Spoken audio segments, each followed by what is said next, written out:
হৃদয় বসবাসের চ্যানেলের পক্ষ থেকে আপনাদের শুভেচ্ছা জানাচ্ছি। আজকে আপনাদের একটা কক্সবাজার জেলার উখিয়া উপজেলার রত্নাপালং একটা ইউনিয়ন, এই ইউনিয়নে আমরা এসেছি। সেখানে একটা আধুনিক খামার সম্পর্কে আপনাদের পরিচয় করাই দিব। এটা হচ্ছে আলাউদ্দিন ভাই, ওনার একটা খামার, যে খামারে আপনারা দেখতে পাচ্ছেন খুব চমৎকার করে উনি গাছগুলো লাগিয়েছে। যেটা এখানে দেখছেন মালচিং, একটা পলিথিন মালচিংটা করেছেন। এই পলিথিন মালচিংয়ে খুব চমৎকার করে উনি একটা নতুন, সবসময় ইনোভেটিভ একজন ফার্মার।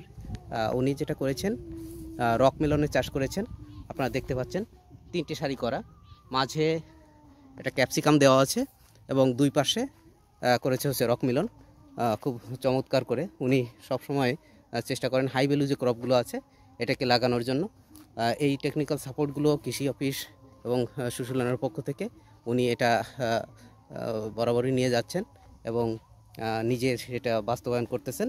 তার একটা নিদর্শন আপনারা এটা দেখতে পাচ্ছেন, খুব চমৎকার করে লাগিয়েছেন। যেটা এই মাত্র আপনারা দেখছেন, এই রক মিলন এই চারার বয়স মাত্র 3 দিন হয়েছে। এবং উনি এই যে ক্যাপসিকামগুলো একটু লেট সোয়িং করেছে, তো তাহলে মোটামুটি এখন এই ফল আপনারা দেখতে পাচ্ছেন। এই যে ক্যাপসিকাম ধরেছে, এটা কাছাকাছি এখন আসছে।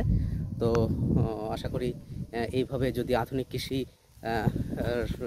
সাথে জড়িত হওয়া যায়, এভাবে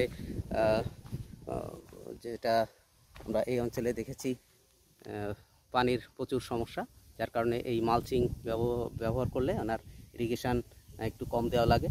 তো এই সলভটা হওয়ার সুযোগ আছে। তো আশা করি এভাবে যদি আমাদের এই অঞ্চলে কৃষক চাষাবাদ করে তাহলে একটা ভালো ফলাফল আশা করা যাবে। ধন্যবাদ সবাইকে। আপনারা বেশি বেশি করে সাবস্ক্রাইব করবেন, লাইক, শেয়ার এবং কমেন্টসের মাধ্যমে সবাইকে জানার সুযোগ করে দিবেন। ধন্যবাদ সবাইকে।